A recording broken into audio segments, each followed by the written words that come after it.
Yeah, I definitely agree. I mean, if there's one show you're gonna watch this thing, you'd have to be a very, very weird person for me not to recommend Durarara as the show you're watching this season.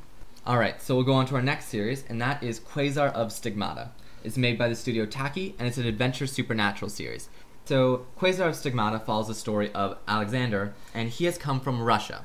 And he is what is called a quasar in this world. And quasars, each one of them has the ability to manipulate a specific element, namely a metal. And so, his is the ability to manipulate iron, and so, you know, he gets the generic one and whatnot, and he's pretty good at what he does. However, the special part of this series is that to gain his power, his sort of life source energy in order to use his manipulation of metal, he has to suck on the breast milk of someone.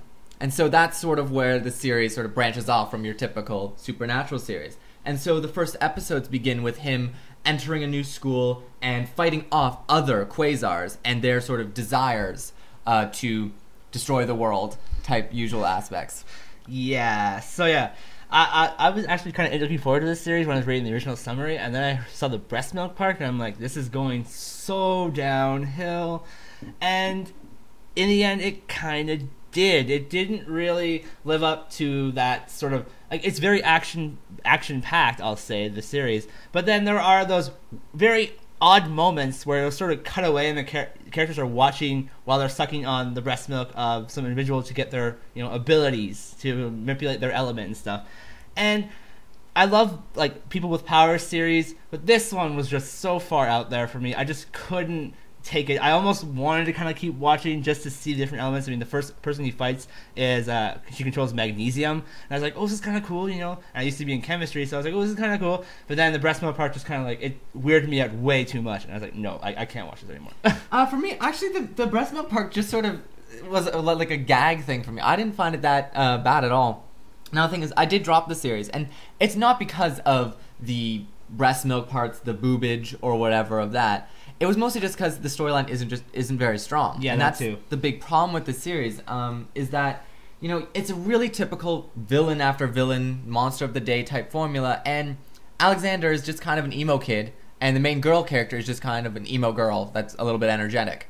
And so I was just not impressed overall with the story, and that's what made me stop watching. But I mean, if you actually watch and start getting interested in the story and can get past the breast milk, I mean, it's not the most terrible show to pick this season. There's certainly worse picks. That's true. So, I mean, it's interesting in some aspects because it's fun to see all these different elements, and the fight scenes aren't horrendously done. They're actually somewhat interesting to watch, and they've already started in some of the early episodes showing, like, cool ways to use their powers and how they can manipulate their elements. So, you know, it might be worth a shot.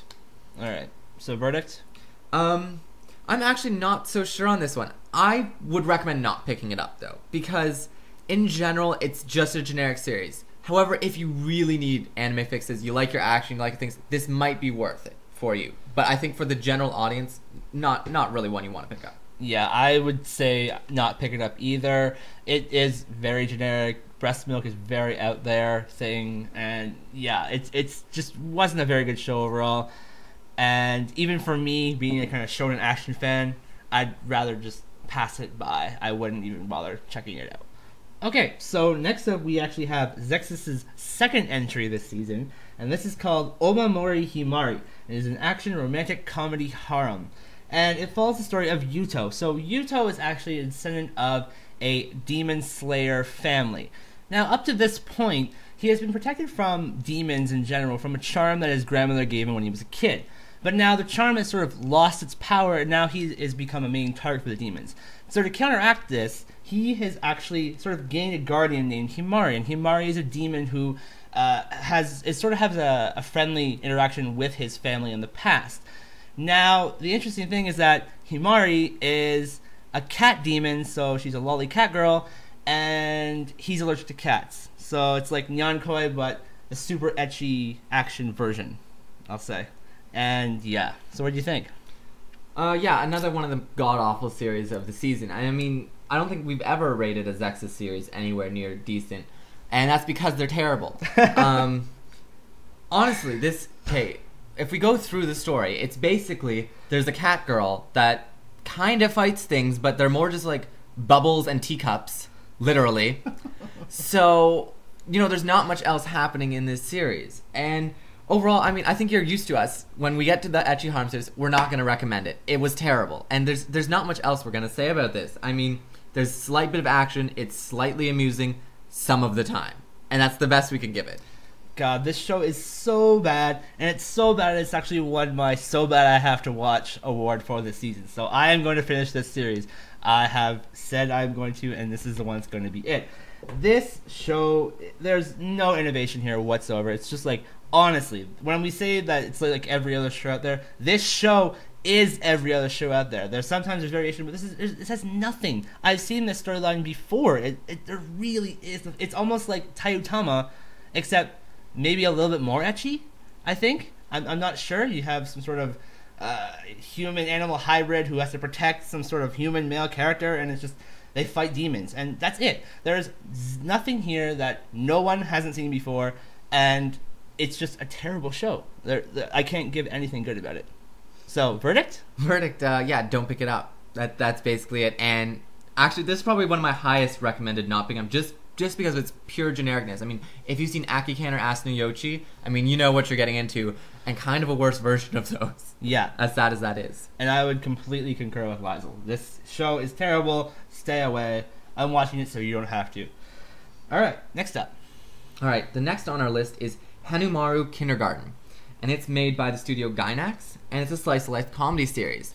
Now, this series has a very, very weird premise. A kindergarten teacher who's male is sort of entering his first class and sort of seeing how he can handle his first kindergarten class. And so, firstly, it's a little bit awkward because he's a male, and it's very rare for males to be kindergarten teachers.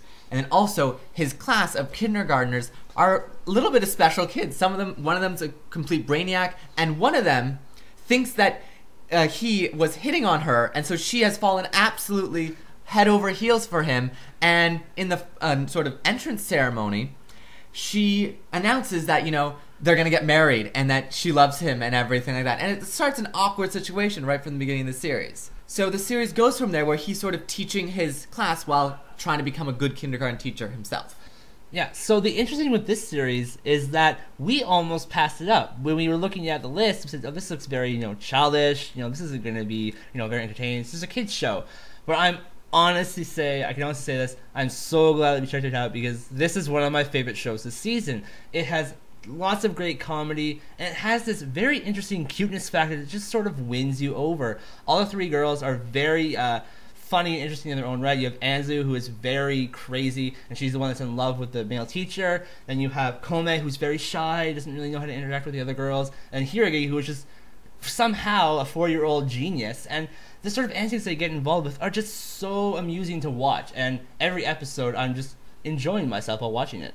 Yeah, this series, I definitely wanted to pass it up at the beginning too. I really didn't think it was a series that you're supposed to watch. And getting into it, it was really interesting right from the get-go, but the thing is, it's so hard to define as a series of like what kind of person would like this because it's so different. And I love innovative series, so I'm really enjoying that aspect of it firstly. And on top of that, it's really enjoyable. I mean, the antics they get into, as you said, is just so interesting. You have these characters that their chemistry is really good together. You have sort of wild and funky fun ones, especially the main girl who is just falling in love with him and she wants to do stuff all the time. Then you have the genius girl who sort of realizes that, you have to be cautionary, and she has all these facts and things that she wants to do, and she wears cute little animal outfits all the time. Why? I don't know, but it's awesome. And that's the whole thing about the series. Every bit of it, you just feel that's awesome. And that's what makes it so interesting while you're watching it, because it's so different, it's so unique. There's a part in it where they're going to go down the slide. And so it's just the nervousness of little kindergartens. They're like, oh, it's a slide. What? It's scary. It's long and all stuff. And it's adorable and it's amazing. And I am really happy about this series because it's showing me that anime still has different things to offer that it hasn't offered before. All right. So what's your verdict for this series? I definitely say to check this series out. Especially even if you're thinking not to check it out from what we're saying, because you've got to see what this series does. I mean, it's so different that it's impossible to explain to a person, if you like this, you'd like this. There is nothing that really is comparable to this series, and it's just adorable and enjoyable in every way. 100% with you. I definitely say check this out. This is probably one of the other good ones, like Durarara this season, that you definitely have to check out, because you never know. I mean, we thought we were going to like it, and we fell in love with the series. So you never know. You might say this sounds stupid. What is this? But then you might watch the first episode and find yourself laughing your ass off, literally. So I'd say check it out. You might be surprised in the end.